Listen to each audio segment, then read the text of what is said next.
ever so embarrassed. Look, I've pressed record, so that's the first thing. Why are you so nervous? You look amazing. Nervous. Is this your mental health? You've got a few wee threads. I'm actually, there you go.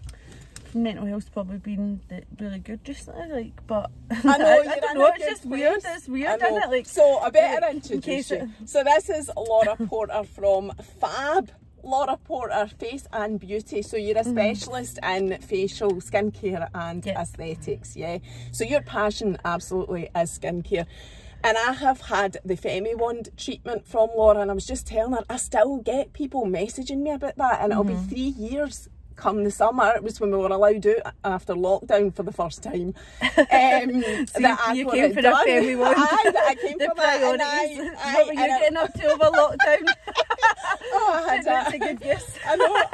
I joked about that in my Instagram stories, like the school moths saying, "Well, what did you do?" You know, when the school put off, I had a vagina makeover. That's what I did. You know, tumbleweeds.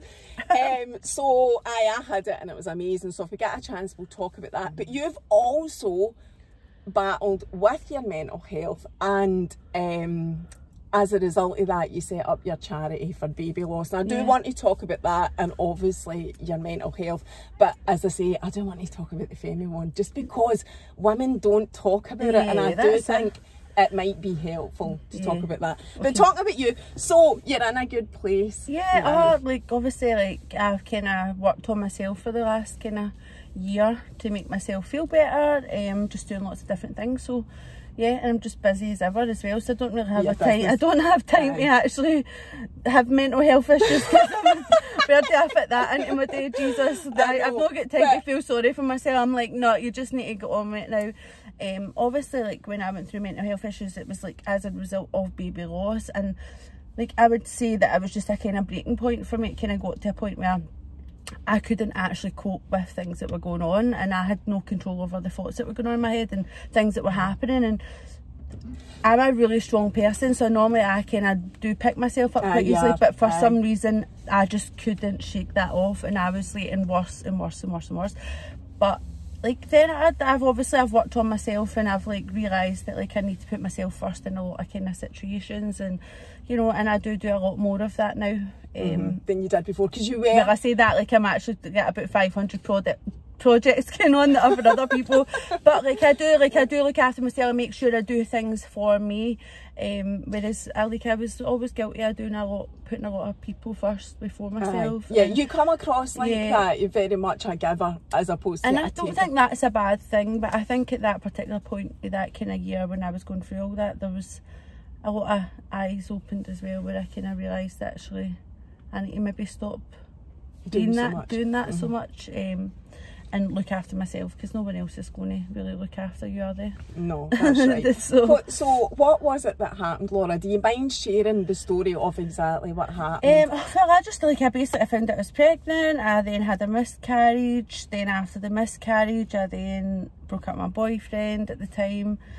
Then during the breakup, I found out I was pregnant again.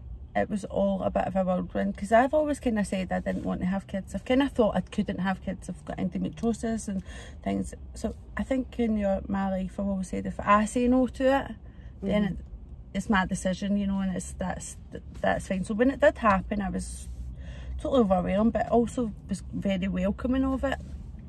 So obviously when the miscarriage happened, I was really upset. But then me and my boyfriend broke up.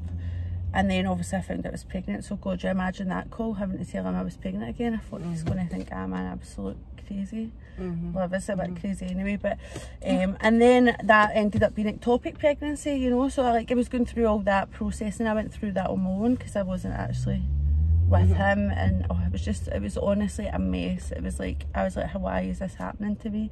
Because then I kept thinking this was something I always said I didn't want, and now I'm here pining for something that I can't have. So it was just a traumatic time, very traumatic. And I think like I kept just getting on with it, and then it just all came crashing round about me. Like I just then couldn't cope. I was kind of shutting myself away from people. I was shutting myself off at people. Like I just wasn't myself for a long time. and you know, like I actually lost friends and everything for it, like, which is a shame, like, because I don't really think they understood what was going on. They thought I was ignoring them. Like, I've had my best friend like fall out with me, block me, and never spoke to me since, like, and I just think still oh never still never. And do you know what, it's really sad, like, because we were really good friends, but I don't actually think people realise what I was going through. And it was kind of like, well, like, she had no long just had a baby, and I wasn't ignoring just her, I was ignoring everybody. It was like, nobody, I didn't want to be around anyone. But it's sad, but like, that's just life, isn't it? And I guess you just, life goes on, and like, it's still sad that you've lost friends as a result of you having a traumatic time. But was there a tipping point for you? Like, see, when you said you realised that something wasn't right, like, was there a defining moment where you thought, I'm not coping with this? I was waking up in the middle of the night, and I was like having dreams that I was pregnant still. Like, actual nightmares, like that I was pregnant, and I was like waking up, felt like my tummy was still kicking and everything. Like, I was going in and doing a pregnancy test in the middle of the night. I think they've made a mistake. They've definitely made a mistake. They've not removed the wrong tube and all. I was like, I'm going mental. And then I was starting to take drinks, like I was taking shots to get to sleep at night and all that. Like, that's no normal. And then I was obviously having to get up and function, go to my work. To be honest with you, a lot of it's actually quite a blur. I don't actually know how I got through that whole period. I was still working and all that. So was the getting up in the middle of the night the thing that made you think, I need to do something about that? Was there a point where you realised? There was, because I was, like I said, it was the drinking, and like I took a lot of pills one night as well, and just like... Oh, did you? I know, and that's it. Like, I've only kind of spoke about that briefly, because it's not really something I like to go back to. Like, this is the thing, like, where my friend like thought I was ignoring her. How did you turn around and say I text me? I just tried to take my own life a few days ago. Like, so I don't even know, like, doesn't even know that that's what was happening either. But like, it is a dark place that I don't want to go back to. I want to keep moving forward now, and like not going over it. But that was why the charity's been set up. Yes, and because that is part of my healing as well, and like, it's part of the journey, and I can then relate to people who are going through these things as well, you know, and like kind of offer my support and my guidance and my help. And it's like, it's great, like, to be able to do that now.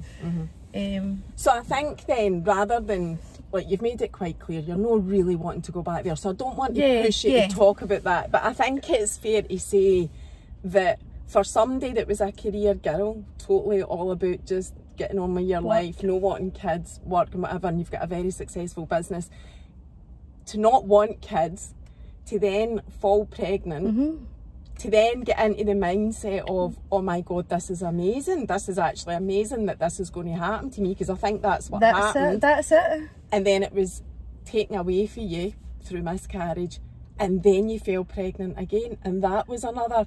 Is that classed still as a miscarriage? Well, it was an ectopic, because they had to add emergency surgery to have it cut out. So there I'm sitting in a bed, still kind of was during like COVID times as well, so no one's even allowed in the hospital. I remember that.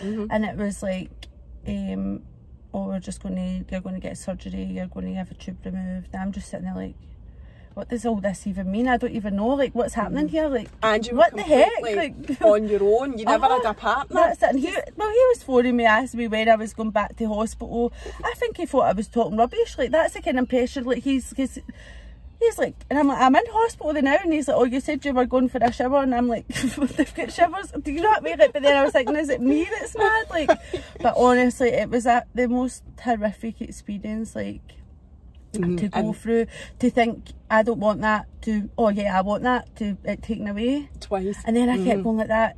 Is that because I used to always say I didn't want, do you know what I mean? You just like, your mind, start beating yourself up about it. Like, I've always said I didn't want this, and then this has happened, and you know, like, and now I'm right back to that, is that I'll never put myself through that again.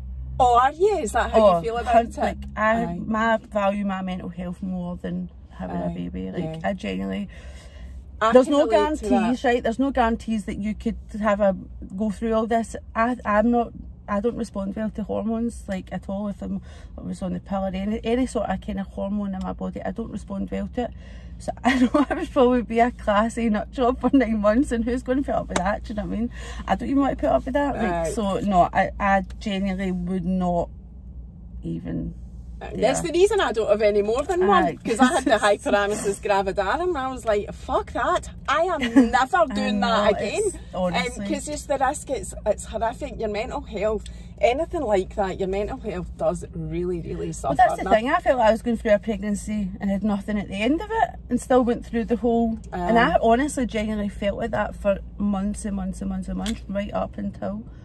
And then that's when I had obviously had the, took all the pills, and then I'd had the fallout with my friend, and I was like, I need to do something about this, I need to fix myself. And that's when I started going on, like, right, so tell us about that. So I just started going and doing these retreats, like, they are held down in Ardmay House by a guy called Andy. Do you know Andy, actually? I think so. What's the name? So it's Kim. Do you know Kim and Eve from Flat White?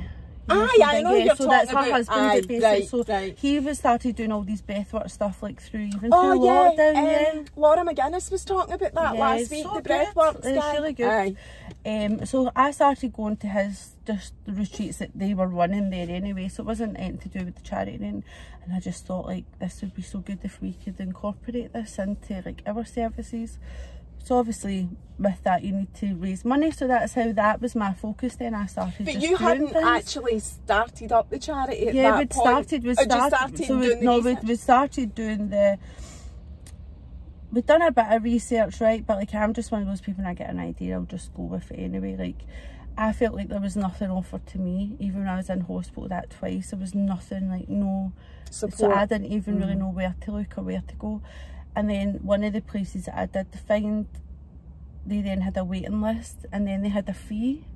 And it's not like I couldn't afford to pay it, but I was just thinking, because I'd shared my journey, like, on social media, the amount of people messaging me, like, who had no support either. Then I just kept thinking, how do people go for these things if they can't afford it?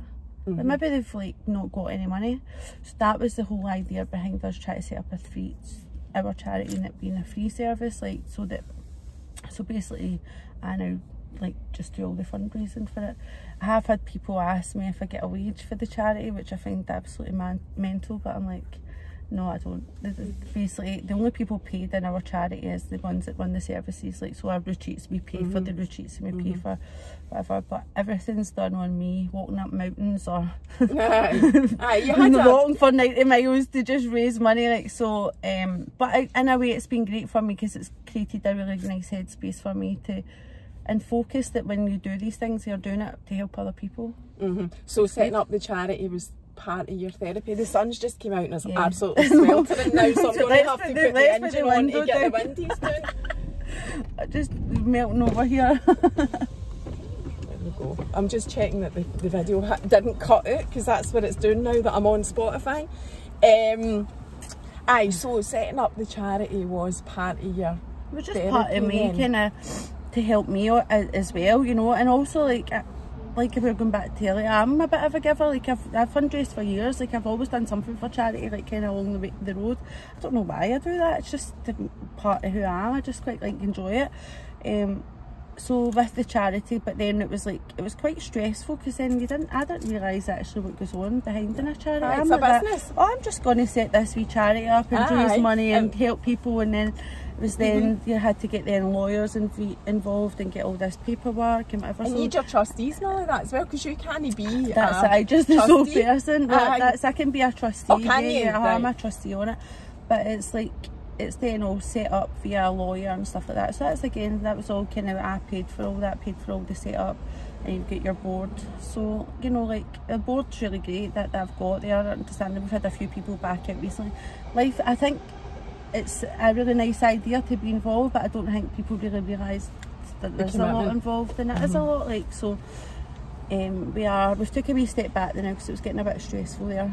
I felt like all I want to do is raise money and help people, and I'm now managing people or chasing people up or asking people, and I was like, oh, that's not why I wanted to do this. So we hope that we will get to the point that we can have somebody come on board that'll be in charge of all that.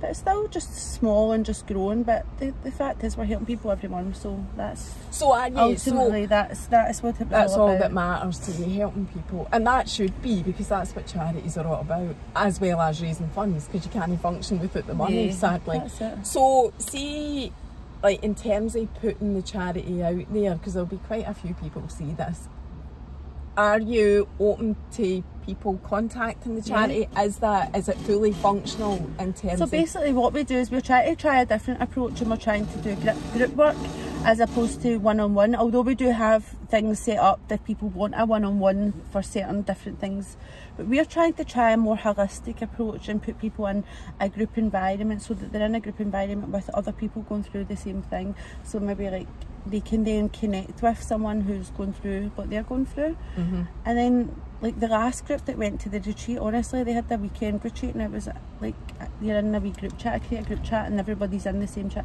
but the buzz from them was like, as much as they were there and they're trying to battle through this fertility journey, like see just the buzz off that chat, like I was like, that is just so nice. Therapy in itself. It's so nice. And it was therapy for me, because I was having a crap time thinking, oh, why am I doing this? Like, why am I I'm actually stressed out, and everybody's like, yeah, he's really chilled. So, you know, but then that was the reminder of why you're doing it, you know, and like, I'll not be involved in it forever, you know, I want to get it to a point where I can take a step back and just do what I want to do, the fundraising part and the chatting, because anybody who messages the page, I contact them personally, like I'll phone them up and have a chat with them, like tell them what we offer, and you know, see what fits them, you know, because it's not one size fits all. Like some people might need more than others, some people might not be ready for the group work, and we have had that recently, so you know, but I'll reach out and usually have the conversation first and then see. And what is it, Let's Talk Fab? Is that so the Let's Talk Fab, which is really bizarre, right? Because obviously I was calling it fertility and birth because we wanted it to be fertility because of my own fertility issues, and then birth through to birth because you've got all the wee bits in between, you know, like you've got your baby loss, you've got like stillborn, you know, so it was kind of like something that covered everything. And then it wasn't till after it then I realised it stood for Fab as well, and it was just that connection back to me. Because a lot of people, like we've had a question like that from the NHS about the similarity and how sometimes that can, but I was just like, well, if you know me, you'll know it's nothing to do with promoting my business. Because it's like the affiliation, isn't it, of another brand, but it was kind of like, and I get like, to be honest, I was quite glad when they asked me the question, because it's one of those ones I know what people will be thinking. But it's like, for me it was actually just the way that it worked, and I was like, oh, that's meant to be, like I'm a great believer in that. And but I think that people thinking like that don't know you. But I do also think, like when it came up, I thought, God, out everything you're doing, and somebody had that question, like instead of going, oh, that's actually a really good thing you're doing. So you're always going to get that. There'll always be somebody. There's always going to be somebody, like, and that's absolutely fine. And you know, you just skin gets thicker as time goes on. But none of that. Let's Talk Fab. So yeah, perfected it, and it's still running. It's still running, yeah, it's still there. But like I say, there was a wee bit stressful there. I had to just call time on a meeting and stuff, because it's like, I don't want to go, oh, I'm not doing this anymore. Just take a step back, breathe, and then we'll go back and regroup. So I've got a few meetings set up. There's one with the Cranfield Trust. They're actually a charity that help charities. So once we will go through, we'll do a checklist with them, and then they'll consult with us, and they'll hopefully help us tick. There's a few boxes in the background that we need to do legally as a charity, which is just paperwork, I guess. But it needs to be done, but we just need to have the right person to help us do it. Right, so your thing is about group work, that's what you do. You're very much, see the holistic thing, I'm interested in that, and that's my thing as well. What made you go down that road? Was that what worked for you? Helped me, it just really helped me, like I don't know, like just like we use like Reiki, like, and there's a girl, Jen, who's part of our team, and honestly, like she's just so nice, like she just gets it, you know, like, and she's just relatable as well, and for me that really helped. So like, I guess, like, obviously these are people that I used, but they don't realise that I was probably going through as much as I was going through at the time. So then that's been so nice to then return that and make them part of our kind of services as well. So people can contact the page? They can just contact the page, or they can WhatsApp us, you know, like if they need to chat or whatever, or if they've got any questions, and if we can't help them, we'll certainly then go away and have a wee look and see what we can do to help or find somebody who'll help them. You'd always try and give somebody I'm a like solution. between clients, like on the phone to the charity, and it's great, but like I don't mind it, like, you know, like I'm just to know that somebody's there when you need them. Pick up the phone and just be like, oh, I'm not really coping well or whatever, and then you can be like, listen, it's fine, how you're feeling is normal, and just like, you know, so it's hopefully it'll continue to grow as a support service, free of charge. It is free of charge, yeah. Like we did take a small donation off the weekend retreat there, just because it was like a weekend one and it cost a lot of money, obviously. And you don't need to I know, and that's what we took. I know, but that's we took it. Like it was a £50 donation to charity, but that's the thing. Like it's with. There's some of the services people maybe don't come, or they cancel last minute, and the only thing I do say is only come if you feel you're ready, because otherwise I'm hiking up a mountain to raise money for you to go to this retreat, you know. So it's like, it's not like we're not government funded, we're not getting money from pots of cash here, there and everywhere, you know. Can you apply for grants? I think you can eventually, once like you've put your first year accounts and stuff like that in, but it's like right now we're living on what we fundraise with, so if you are serious about like and you need support, we're definitely here. If you just want a wee chat, then we can certainly do that as well, you know? The only reason I'm stipulating what you are is so that if anybody's out there wanting support, it's not a question about your funding. It's just pure justifying where the money's coming from that. No, it's just so that if anybody is feeling a wee bit at a loose end, we can help them. Like that's it. There's nowhere to go, then you offer this support for fertility and birth. And to be honest, I would actually say if anybody was actually just needing a chat generally about mental health, like I'd happy chat to anybody, do you know what I mean? Like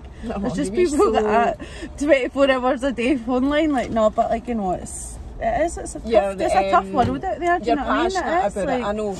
And life, apart from, you know, the child loss thing, life anyway is actually quite hard, and it's no an easy thing to do. No, I agree with you.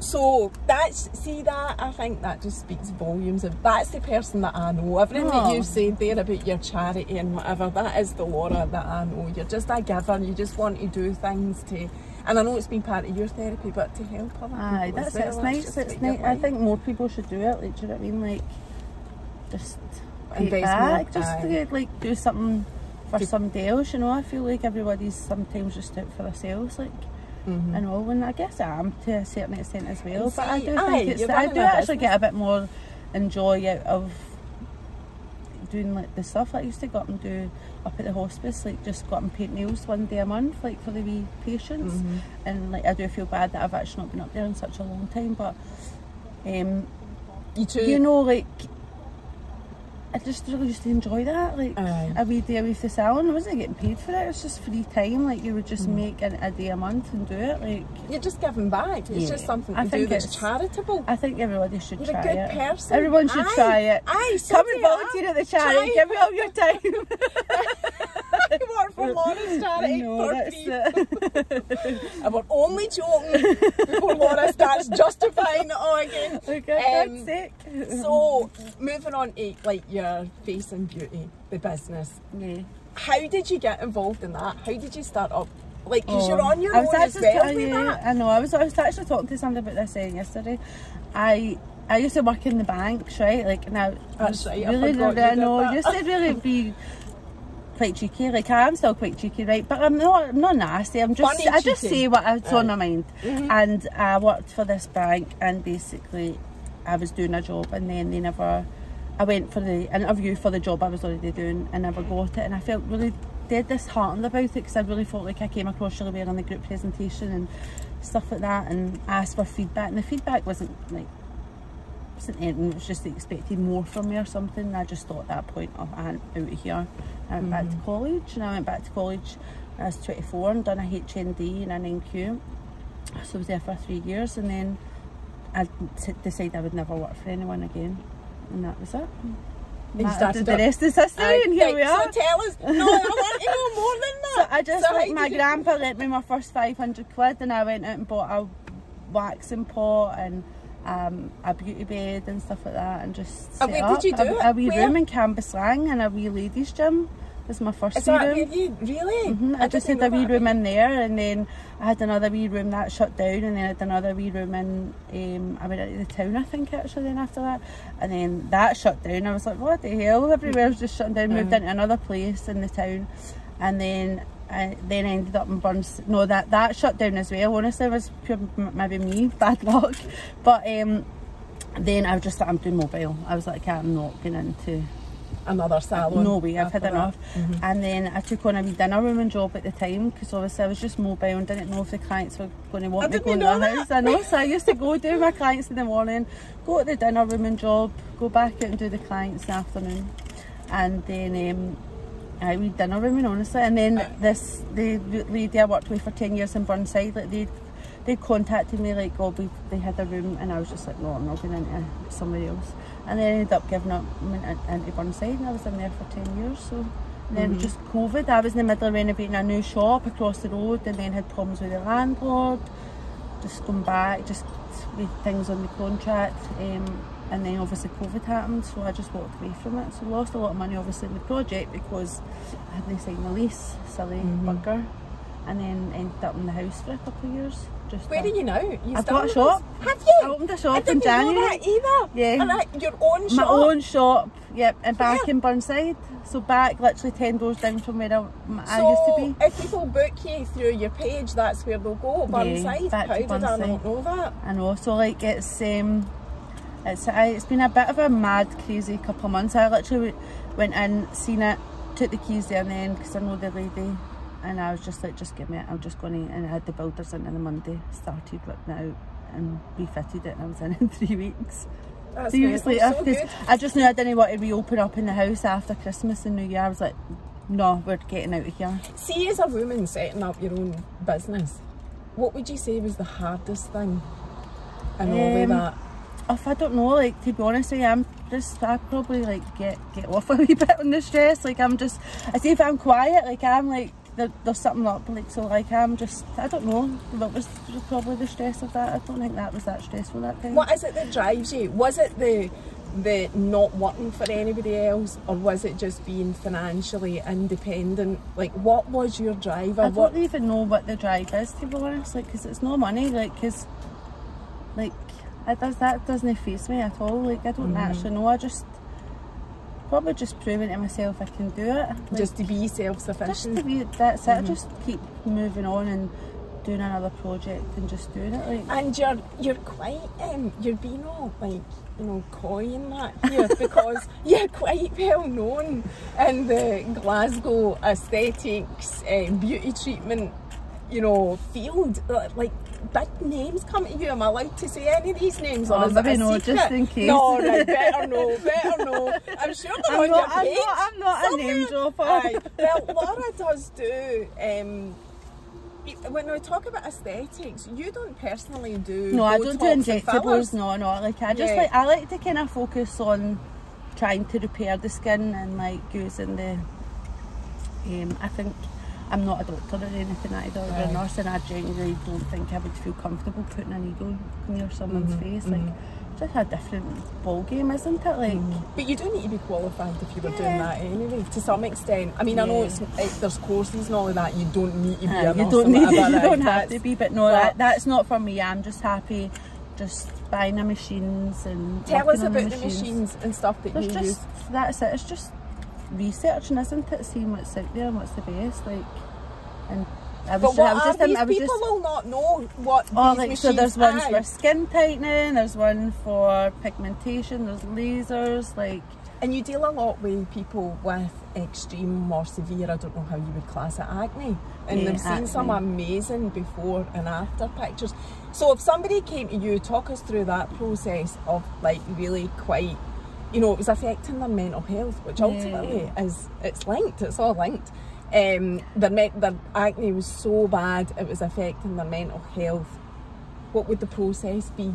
So it's just obviously about a wee bit of education as well with the client, like actually explaining how this happens to them. Then we kind of delve into their diets, what's their diet like, what they're doing day to day, like.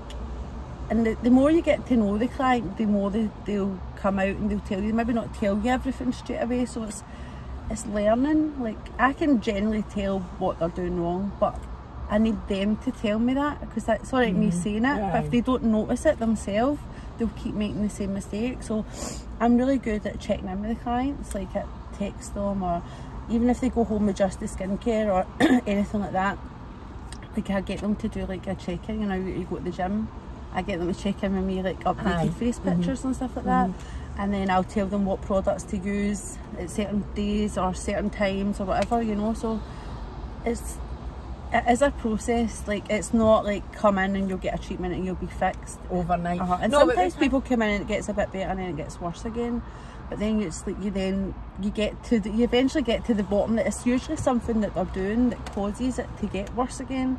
So again, it's just education. It's not, I just don't come in and just do a treatment and then they go away. Like, I educate them a wee bit as well, and like get them to keep food diaries and stuff like that. There's a whole process. It's a full, I was just going to say that. It's not just and get a face on, away you go and good luck, you know. It's like, and that was part of the reason for setting up and doing the skincare line as well, because I felt like it'd be good to actually, you're working on what the clients are saying that they struggle with in the skincare industry. Like, that it's a massive market, isn't it? There's that much in there. Even I get overwhelmed. Even I learn new things all the time, every single day. Like, I'm like, oh, this is new, and we can maybe try that in our product. Laura brought me some to try. Everybody knows the nightmare I have with my skin, because I'm always going on about it. So I know you do the stage, so that's a 4, so that's a mask, and then before you cleanse, a number 1. Everything's numbered again, so we've done it. So I know, it makes so that it easy. helps me. Right. Aye. So it's chemical peel. So it's like I've kind of made everything really, really simple. Oh, and I'm going on my holidays next. Yeah, sorry, I'm quite excited about this. Get a wee treatment beforehand. So you set up your own products because you were given advice on products to use and wanted to actually have your own. Yeah, and then obviously then I made it simple. Like, so like, see on the packaging here, right, you open this up. It's like just wee things like this, like how much should they use, like, you know, this is, people always go like they don't know how much to use. So so a dot to show whereas how like much. I've kind of, because you're working with clients every day, you know what they're looking for. So and it's like, it's got on it less is more, because that is a big, oh, what a lovely bottle, it's glass. Nice. That is another. So it's just like wee simple things, I think, when you work in that industry. And I just think it was the next thing to do. Like, you know, that way I was saying earlier, I don't get bored because I still love what I do, but it's like I'm always looking for something else next. I'm looking for the next project. So we need to say with you, it is, when somebody comes to see you with a skin problem, it's an ongoing consultation. You're no like, right, I'll give you that, take this, that's you, you're out the door, see you later, I've got your money. You're very much know that type that's of it. And person. No, it's not about money, and that's the thing. Like, even like I had a client, a young girl who came in a couple of weeks ago, and her skin was really, really bad, and I was just like, I think there's hormonal things and stuff going on, but I was like, that, do you know what, I'm actually just going to give you some of this product to take and try, because at the end of the day, this is all learning for me as well with this brand. Like, how could I make that better for this particular skin, you know, like, as well. So I'm now work with her, like, and we'll try and get her skin just with the products, because I was like that, I want to see how far we can actually take it just using the skincare. So she's just like a wee ongoing project. So it's like, it's all case studies, isn't it? It's like, and that's where I feel like I've got a really nice advantage, because I'm working with clients every single day. But with those products, you produce really good stuff. You know what the people are needing. So that's how much faith. Now, you obviously input your knowledge into whatever ingredients and whatever are in these products, so you want them to work, because you want to be able to use them to work. I've invested a lot of money and time and effort, so I'm like, oh, they need to be good. But I work with a really good team. Like, they're based in Glasgow, Professional Beauty Systems, and honestly they are so good, and like they're known for like the crazy colour and stuff like that. They make all that. So, and the fact that they're in Glasgow as well is really good, because it means if you get a question, just jump down, see them, or pick up the phone. And what happens was, when you sign up with them, you fill in this evaluation form. What kind of product is it you want? Like, what do you want in your product? What do you want your product to do? Any kind of key ingredients you want to add? And then they've got a chemist who then puts it all together. So you knew, so that's how it works, creating products. Did you know exactly what you wanted in it based on your experience with I had. products? And then what texture did you want it? What did you want it to do to the skin? And then obviously that's where the chemist comes in, because they've got that knowledge, and then they put all the things together. and then they send it out to you and then you test it, and then I'll say no, like that's maybe too foamy or too creamy or too liquidy. So you tested it yourself? Oh, and then I on the clients. they don't know that though.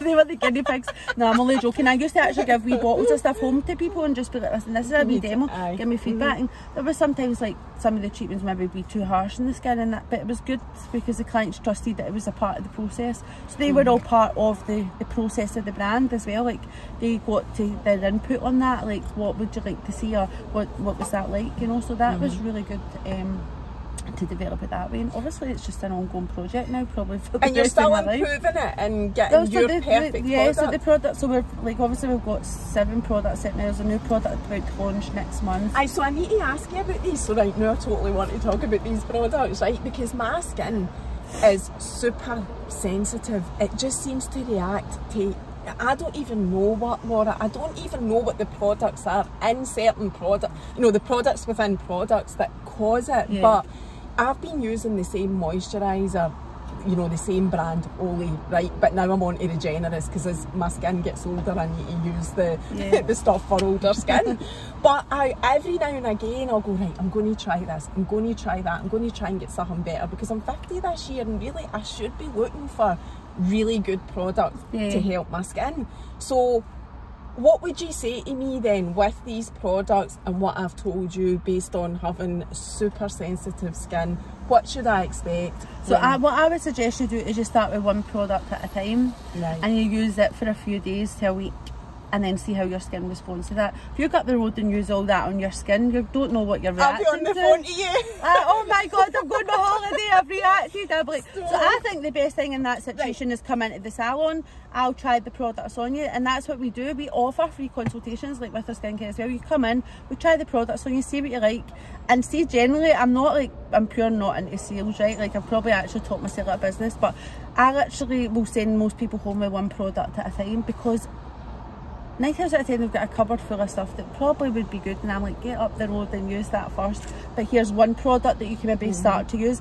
I want the clients to want more instead of going up the road with 8 products and then they're like, I'm not getting back to her, I'm totally overwhelmed. But after a week it's like, I've just spent all that money, I don't know what I'm doing with this. And then it's like, if you get 1 product, it's like, and then you incorporate it into your routine, and then after a few weeks you then get another product that's already part of your routine, so getting another one in's fine. And then, because again we have had some people who have had reactions, and that's absolutely normal. You're not going to be able to be perfect for everybody, but again it could just be that there's too many, they're using too many of the things at the one time, and that's why, like see in there, the bottles are coloured differently.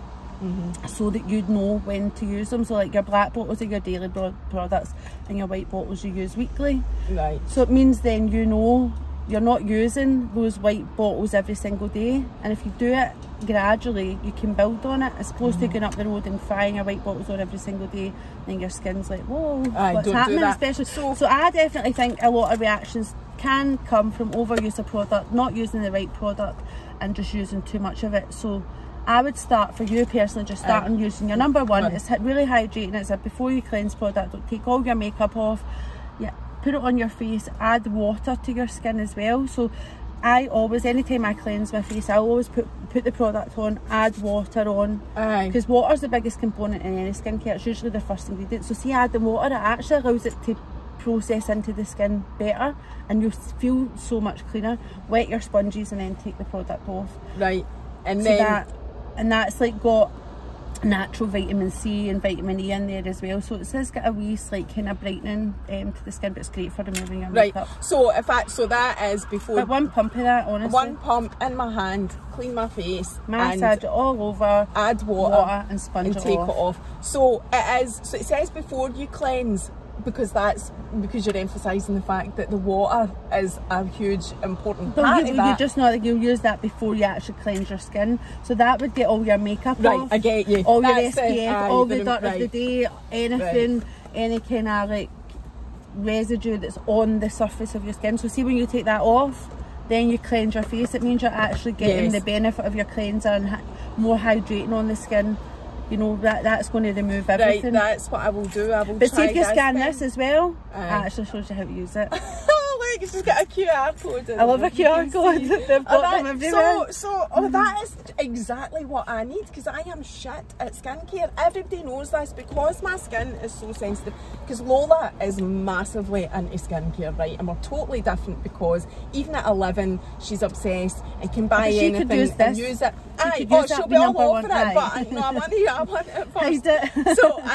So for me, this QR code, I mean, honestly, people know I'm not just saying this because I'm shit at skincare. This is exactly what I need, because I've always had skin that reacted, you know, to every product. I've just never taken an interest, so therefore I'm not educated on it. So that's it. So just one, I think amazing. What's happened is in the past is you've probably just went, I'm going to get into my skincare, and you've bought 500 products and you've been up the road and fired them all in your face, and your face is like, whoa.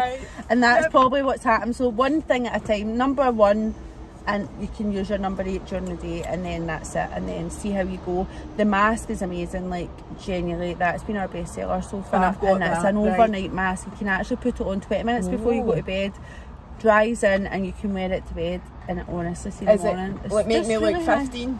Aye, or 15 years younger, maybe. At least. Right, no, so everything's good. Why don't you just come up? You should just come up to the salon and I'll do a wee demo and show you how to use it. Because I've not been. But this is give your skin the plumping treatment of dreams with our iconic overnight collagen mask. This wasn't why I got you here, but I did not know this was treatments. This was how it was going to go. I'm on to you. But now I'm buzzing to try it. But products, I mean, I know for Lola, products are absolutely massive. So your whole range, I take it it'll be everything from cleansers, toners, moisturiser, face mask. Is there anything else? So there's like, so everything's obviously stepped. And everything that's called face and body, which again is fab, which is mad, isn't it? Rather than, well, the salon's face and beauty, the skincare face and body, it's mad, isn't it? And so talking about the products. I was asking you what you had, so your whole range is it? So I guess it's just going to be a developing brand, isn't it? I launched with 5 products, and then we launched another 2 in December, and I said I'll only keep launching products as long as the money's coming in, because obviously I've invested all my own money into it, but that's fine, because that's now there's more money came in, so we've got another product launching. But these are it's a continuous project, right? So it's going to be all the time. You're just developing, then things need to go in stability, and then you need to wait for it to pass that before you can actually sell it. And then so we're working on another few things now that are all kind of developing. So it's working well for you then. It's going well. So yeah, well, we're actually, like, I pitched myself to Glasgow Airport back in October, and so we're going in there next month. I know, it's good, isn't it? So I kind of thought to myself, I don't have the money for an international marketing, like, to put this anywhere other than Glasgow. You could get an investor. But but I just thought, like, I'd think Glasgow Airport, and I approached them and asked them, and they went for it. They thought it was a great idea, and but just everything's getting all sorted just now, and I'll hopefully be in there in the next couple of weeks. You'll have a stall in Glasgow. I'll actually got my own stall, Supernova, in the middle of actually, like, they're designing the decor for my own wee pop-up. So it's that's going to amazing. Look so good, isn't so it? Will they staff it for you, or will you need to put somebody So in? what happens is I'm probably going to work the majority of it myself the first couple of months. I've cut back a wee bit in the salon. Melissa's going to cover an extra day in there, which is fine. Just for the first, like, kind of 2 months, because what I'll need to do is in-house training with the staff they give you. So basically there's a third-party company in the airport. See, when you go through and you see the staff, so they have it as an agency, so they basically give you staff, which is great, because it means there's less responsibility for me. I don't need to get people, like, all through the security and stuff like that, so it's quite a long process. So with that, I just need to, I've actually got training today for my security pass, and then what will happen is then I'll then inform them how many, so like I say right, I need 40 hours covered, and this is the 40 hours I need covered for April, then they'll get the staff, and then I pay them.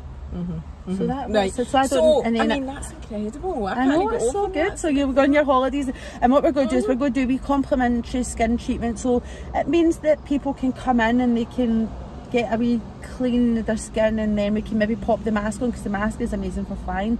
Like, you ever get off a flight and your skin's like pure dehydrated, flaky, like shading. Well, basically you can come and get a wee complimentary skin treatment. We'll pop the mask on for you travelling and stuff like that. So you're not only doing the skin treatments, you're working on providing the best products to actually like maintain it. Is that the right word? So, like, so yeah, it's working on products to maintain even when you get your treatments as well, like at the salon. It's you're going home with skincare that we know is going to work. And you offer a free consultation. To come in, and if you're just stuck and you don't know what you need to buy, and then you come in and we can try the products on you, see what you like the most, and then we'll, like I say, probably send you home with one thing at a time. And the machines, so to go back to the machines, I'm just trying to make sure we get everything in here that you do. I know, and I do want to get the FemiWand in as well. So see, it's the HIFU machines that you specialise in as well. I've just forgotten what the HIFU stands for. Oh, high intensity focused ultrasound. Because you had that as well. So I did have the face. That's right, I forgot about that. So I explain to us what that is. So you do, it's the same technology. So it's just like non-surgical facelift, like it's like non-surgical skin treatments. Like they basically get into that kind of muscle layer to create tiny wee micro holes, and then that lifts and tightens over a 12-week period. And then we've got other more advanced technologies again, like, but all these treatments that we do, they complement each other, so they work really well together. But I mean, we've had some amazing results with those machines, like honestly, like totally, like just giving people confidence back, you know, like really improving their, but again, it's like not just about that, it's about improving their skin texture, giving them the right guidance, making sure they maintain it. Like, I mean, I'm happy if you want to come in every month, but ideally, like, you want to do it yourself at home, don't you? You want to be able to maintain that yourself, because it's cost, isn't it, coming for a treatment all the time? Yeah, I think that's why you've got such an amazing reputation, and well-known people come to you time and time again because you're ethically, you know, doing it right. I'm not just that, I'm genuinely not there like to just get the money. Like, honestly, I do actually love what I do, which is like so important. You're very much, you know, like personally invested in it. So see the FemiWand, like, we'll finish on that because I want to talk about that, because that is a massive thing, and the people that have followed me for the 3 years, because it wasn't even on this account that I had, it was my old account. I did get my old account back, but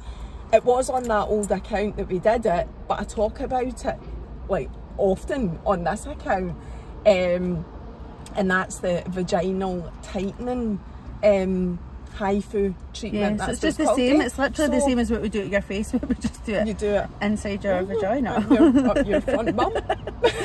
And so for me, but what it works for really well, and I've spoken to a few girls that have had it, and it's been amazing for this, is where you've got the bladder weakness, and you know, if you go on a trampoline or you're laughing or whatever, then it tightens the inside of the muscle. Is it the muscle? So yeah, it goes into the muscle and creates again those little micro holes to basically tighten over a 12-week period. Because that's the thing, it's like it can take the 12 weeks, and then it's like almost like you just forget about it, like, because then I go, I check in, I go, how are you feeling after that? And they're like, oh, actually, I've not even thought about it. So that's when you know it's worked, because then there's no that urgency to run and do the toilet. Well, I was about, it was within a week, I'm sure, that I felt the difference. So my problem was, it wasn't actually like the bladder, it was the other side, you know, holding in a number 2. That was my problem, and like, I've had some horrific situations. I don't really want to go into them, but if you follow me in my stories, you'll know. And what it did for me was just gave me that bit extra time to get to a bathroom. So that was what worked for me, and people still come to me, like I said to you. That's the thing, it is all connected in there, do you know what I mean? If you tighten that muscle, like, it's going to make you feel secure. Almost, and that's what, and that's what it does. It does make everything kind of. When women don't realise though how many women out there suffer with that, like more so rather than opposed to like what I suffer with, bladder issues is a big thing, and women don't talk about it because they think that there is nowhere to go, that there's nothing. And when people come to me, like, well, I haven't been anywhere else anyway, but I always say, please even just message Laura, because the thing that I've got confidence in with you is that you'll have an honest conversation, and it's not just about getting the person in to do the treatment, it's establishing, because sometimes, let's be honest, you might not be able to help folk, and this just isn't about the Femi one. This is just non-general, like, and honestly, like, I had someone just recently, and she's upset that I can't treat her, but like, I just can't treat her because of medication, and like, I could be just a really bad person if I just done it just to go, all right, okay, and you come. Like, you know, you've got to have a proper consultation and make sure that the patient is right for what they're getting. And I remember you saying to me, and another thing with the Femi one that you do take into account is the prolapse. What is it called? What is the actual, is it just called a prolapse? Yeah, you can't do it when that, because it's, you'd be like stuffing it back up, isn't it? Like, then good when we are on. Things like that you could make worse. There's certain, it depends, but like things like that you can get like a doctor later. If anybody comes to me and if I question it, then I'm not doing it. Because it's not worth doing something and then 3 months later, like, they're chatting your door. If anything, you just get a medical letter for the doctor, and then it's fine. And I remember, and it's worth saying, because I can't stress this enough, I remember feeling absolutely mortified. I really, really wanted the treatment though, because I was that, you know, in that place of I really want to do something to try and help this, and I was like, oh my god, but this lassie is going to have to see my vagina and flaps and a lot, and like, this might actually kill me.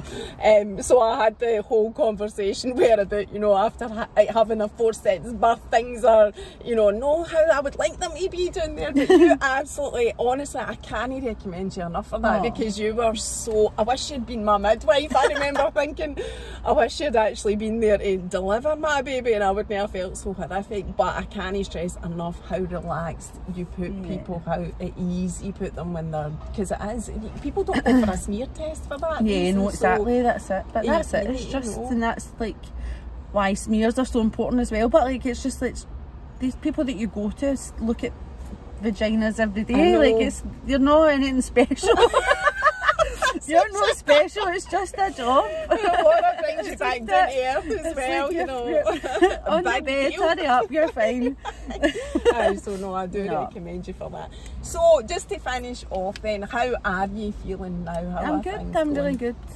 Just 100 miles an hour, you know, but like, that's how I like life. So, and like I say, when I do get stressed, I need to remind myself that actually I caused the stress. I've taken all this on, it's me. But I think life's good.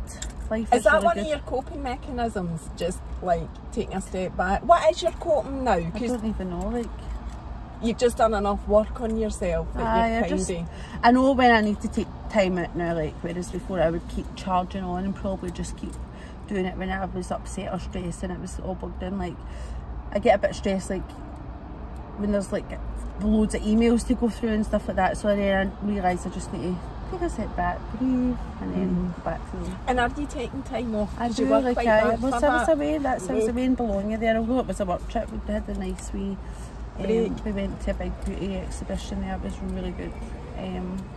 Very overwhelming, right enough, but it was great. But yeah, I'm definitely taking more time off. Like, I'm going to start training for the 3 Peaks. I started, went back to the gym yesterday, so I'm going to do that for the raise money for the charity. Me and a few of my friends are going to do it at the end of May. So I'm going to go and climb a hill on Friday with my day off. People like that, it's your day off. I was like, I know, but it's good because then that's exercise. And that is a good thing. So I'm definitely like making more time to do, although it's like crazy stuff like that. But you're taking time. It's nice. It's a challenge as well, and it'll be good for me. So. Fabulous. Fab. Excellent. Thank you so much for giving us a wee insight to you and your business. You're just a wee diamond. So yeah, I'll always fight your corner and shout your praises. Speak to you next time. Bye.